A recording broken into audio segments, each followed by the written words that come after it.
Thank you. I was asked to talk a little bit about legislative impacts and some things just to put on your radar screen.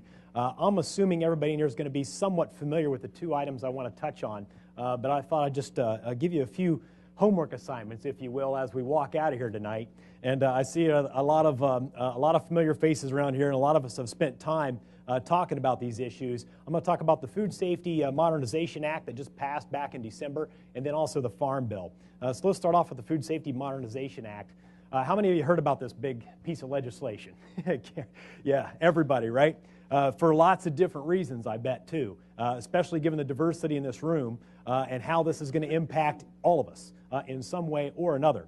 Of course, this had evolved over the last several years because of food scares that were out there, because there were certain groups that were certainly concerned about what was happening, including probably many of us in this room. When we were talking about spinach one day, and then it was tomatoes, and then, well, wait a second, it wasn't tomatoes, then it was peppers, and wait, was it American peppers or Mexican peppers?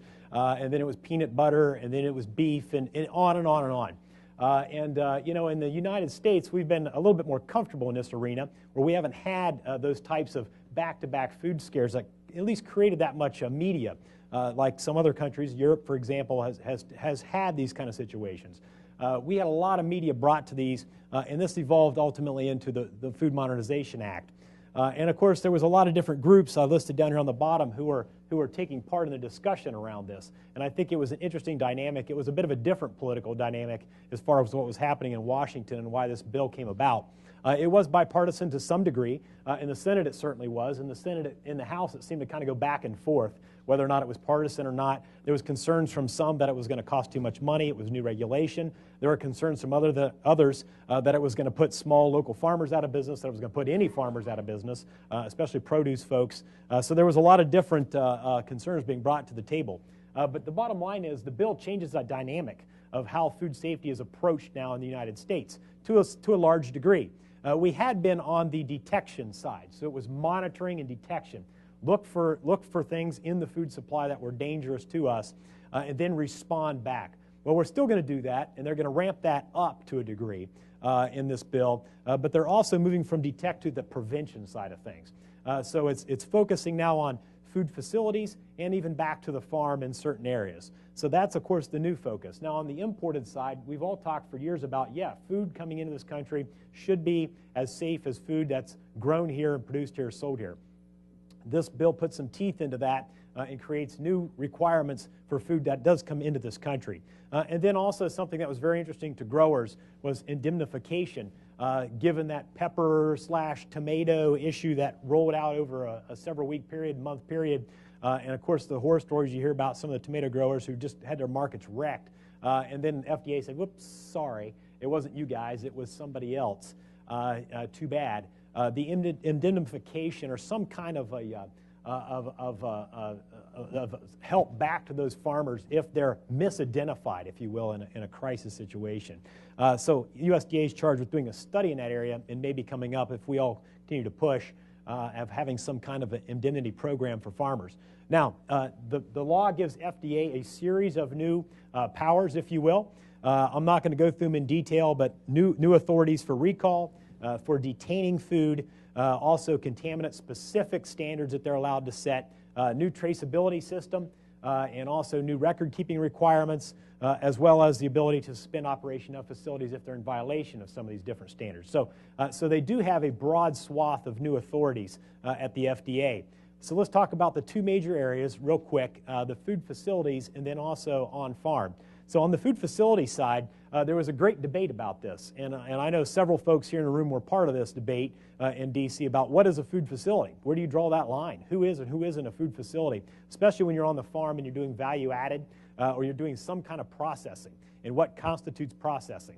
So there was a lot of discussion around what this ultimately was going to mean. Here is some of the definitions, if you will. I know it's a lot of verbiage up here, but I wanted to give you an idea of what they're talking about as far as food facility. So each owner-operator of a food facility is going to be required to do certain things, and then who's covered. And then down here, it does talk specifically about excluding farms and also retail. So if you're a farmer's market, a roadside stand, or a CSA, they're saying, look, you don't necessarily have to be a part a registered food facility. But it depends, again, on what you're doing. And then you drop down here, and it does say, look, any facility, warehouses or establishment that manufactures, processes, packs, or holds food is a registered facility. So again, it's going to really depend on your farm, and this is why I want to raise this issue, because first off, we don't know exactly what the rules are going to say on this yet. FDA will be creating rules over the next several years on this law, and we don't know exactly what all this is going to mean. We need to know this. You guys need to know this and talk about this around our communities in Ohio, because we're going to want to provide input to FDA to make sure that if you want to be a food facility and want to have that protection and be a part of that system, that we make sure those lines are clear, and if you're not, then you're not. And we want to make sure that we understand what that means. So a lot of discussion, I think, coming up about what this is going to mean. There were some clarifications made in the law that did talk a little bit about the farmers markets, et cetera, which was good. Let's see here. On the farm, produce production. This is the other big piece. So prevention in the food facilities, prevention on the farm. Produce growers. We have a few produce growers in the room, and you guys have been aware of this law for a while. This is interesting because this has evolved over the last couple of years as well. FDA already argued that they had the authority to regulate on-farm produce production, and arguably they did already have that authority. This bill codifies that authority, if you will, and requires FDA to produce on-farm produce production and harvesting standards. They were already moving, and I know some of you were parts of various meetings in the last couple of years that were discussing what should those standards look like. And it was some great debate in some of these meetings about how you're going to do this. How in the world can you make a system that was going to be tiered so that the small several acres of produce versus somebody who's producing hundreds of acres of produce possibly could all deal with, especially in Ohio, as diversified as our produce production is. Whether you're talking Amish, conventional, organic, you name it, there's a lot of diversity as far as how we produce produce just in this state, let alone across the country.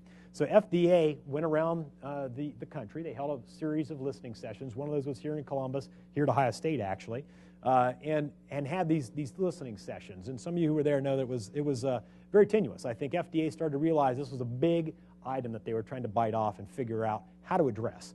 And I think the bottom line is, anybody here from FDA? Can I say this? Anybody here from FDA? Okay, okay, good. I think if you took Michael Taylor or some of the FDA folks off into a room, they'd tell you the same thing. They don't know how to do this. They thought they had an idea until they started talking to growers all over the country, and then I think they realized, what are we going to do here? This law, and we had Michael Taylor, who's the food czar, if you will, at FDA, speak at our meeting back here in January, just a few weeks ago. And he talked about, look, this is going to provide us an opportunity to actually step back now because this law was passed and take a new look at this thing of on-farm produce production. And it's going to be a while before we figure this out. Now, that's somewhat encouraging, I think, to all of us who've been involved in this. But the law says within 1 year, there has to be something in the Federal Register on produce regulation within a year. So what's that going to be? Now, you know, y'all have been around government, know that could just be a notice of intent. They could start a process. I think that's what they'll do. They'll start a very long rulemaking process around this area. And of course, they're looking at things like the Ohio Produce Marketing Agreement and other ideas here in our state as something that they could even model after at the federal level. The rules are somewhat flexible as far as what these produce standards should say. They are talking about, you know, not conflicting with organic standards and naturally occurring issues in the environment. So they're trying to, I think, address some of the things they heard in this first go-around. There also is an exemption that was very controversial. It was known as the Tester Amendment. It said, look, if you're a smaller facility and or a smaller producer, the exemptions in both sides for facilities and for producers, produce producers or others who are deemed high risk, there's an exemption that you don't necessarily have to meet these requirements. And it sets a dollar amount threshold and a mileage amount threshold, if you will. I look at this as saying, you know, that I saw the 30-mile meal food bag up here, and this is kind of an interesting question. So Congress deemed that if you're within if the end user's within 275 miles of your product, then you're exempt. So maybe that's the new definition of local. I don't know. But they're saying if you're inside of 275 or your sales are $500,000 and less, you don't have to necessarily meet some of these new requirements. However, the law is a bit vague in this area. It still says FDA can come on your farm if there's an issue, and some other things that even those folks who may be exempt that are going to have to do. So it's not clear. The rules are going to have to determine what's going to really be meant by these exemptions. And then funding. Some said, hey, the bill was dead on arrival. As soon as the law was passed, you had the chairman of the Appropriations Committee that deals with this on Capitol Hill say, we're not going to give a penny to this sucker. It's going to cost $1 billion+, and we don't think it's justified. And here's a couple of his quotes. We're already safe in this country, 99.9% safe. We don't need to worry about spending money in this area. So again, one of those D.C. budget battles that's going to play out to see how much money gets put into this thing. But the bottom line is that you still have the law saying within a year, certain things have to be done. So it's going to be a bit of a test, I think, between the administration, between the appropriators, and to see how this thing's going to play out. Let me jump over to Farm Bill then. A couple slides on the Farm Bill. 2012 Farm Bill, maybe 2012. You know, we all know that it takes 4, 5, or 6 years to get a Farm Bill. It depends, and it's always it kind of depends on political issues, situations, presidential election coming up in 2012. How's that going to play into this next Farm Bill? But in theory, we write a new Farm Bill next year. Congress is already holding hearings on it. Bill Sack's been up on the Hill several times already testifying, so many others. So people are already discussing what's this next Farm Bill going to look like. Of course, for all you in the room, a lot of people, of course, scratch their head and they say, well, I don't care about a Farm Bill. That's just for farmers. Well, it's not, as many of you in this room know that. It has 15 titles dealing with everything from nutrition and school lunches to trade issues, to state block grants for produce, organic programs, farm market supporting programs, farm credit, conservation title's a big part of it. So there's a lot in there that we need to be paying attention to in this state. The landscape changed, and I think everybody knows that politically as to what happened with this last election as far as Congress and as far as even here in our state government. What I think a lot of folks haven't focused on is the dynamic of what really changed in the House and Senate Agriculture Committees, principally in the House Agriculture Committee. See all those folks there listed as lost? A lot of those were what was called blue dog Democrats. And if you've been around a Farm Bill much, you know that the biggest supporters and the drivers typically of a Farm Bill have been blue dog Democrats. We lost 2 and arguably 3 here in this state who identified with that philosophy, and so did many others. Whole bunch of those Democrats on the agriculture on the Ag Committee who identify with farm programs and all the traditional pieces of a Farm Bill, whether it was nutrition or whatnot, are gone. A lot of them are gone, and they're getting replaced with Congresswoman Fudge, for example, who's from where? Inner city Cleveland, right? Now, she has a strong interest in food programs and nutrition, but arguably she doesn't know a whole lot about a lot of the other issue areas and probably needs to learn, and we need to talk to her about that, as well as many of the others. So you're getting a lot of Democrats that are going to come onto this committee who are suburban or urban, and they're going to know about some Farm Bill programs and not about a lot of the others. They're not going to know about state block grants for produce, for example. On the Republican side, you got new members coming in there who promise to do what? What's the next, what's the mantra? Cut, cut, cut, right? Cut government, cut regulation, cut spending. So you got cut, cut, cut on one side, and you got a bunch of Democrats who are coming in on the other side who are maybe not as familiar with what a Farm Bill as a total piece is. So in that regard, it is a very different dynamic as to what this next Farm Bill is going to look like. And of course, you got a new chairman, Frank Lucas, who's from out west. So he's got a different view of what a Farm Bill should look like. The crops and things he cares about are not what we necessarily care about. The big challenge with the next Farm Bill, though, even though specifically the makeup of the committees is going to be intriguing, is the budget situation. So the red bar is the last series of Farm Bills we passed. That's the budget for the cycle leading into the next Farm Bill. So you can see it was deficit spending in Congress, a little bit of surplus back in the early 2000s, right? And then deficit spending. Here was the last Farm Bill. Look at this. This is what we got to write the next Farm Bill with. So depending on your view of a Farm Bill, that's a good thing or a bad thing. But let me tell you, it's going to be tough for all programs in the Farm Bill. Traditionally, things like nutrition and food programs have been pretty well protected. Conservation programs, pretty well protected. And others fight about other issues. I think everybody's got to be concerned, no matter which program you care about in this Farm Bill, because of the budget situation. The Farm Bill is less than 2% of the annual federal budget, so it's a very small amount as far as overall federal spending goes. And then when you look at the Farm Bill itself, the breakout is about 75% of it is school lunch, women, infant, children's program, food stamps. So 3/4 of it falls in nutrition. I think a lot of you know that, and I think it's something we need to keep reminding ourselves of. These other blocks are crop insurance, conservation, and commodity programs principally. Everything else falls in this 2% sliver. That's research, that's the U.S. Forestry Service, and others, all falls in that 2% sliver. I threw up a couple of these stats, though, just to remind everybody that the ag community and the food community and the nutrition community have to work together on these farm bills. And I think I've done a pretty darn good job of it, even though we all certainly have our disagreements over things. We're going to have to come more and more together, I think, to get the next farm bill done. I mean, look at some of these food stats. Half the kids in the United States will take advantage of the food stamp program at some point before they're 20. Half the kids born today will benefit from the WIC program. That's huge stats. There's a reason why 75% of that bill falls in nutrition. And then here's the big stick. 37 programs that are currently in the bill are not even part of that baseline figure of spending.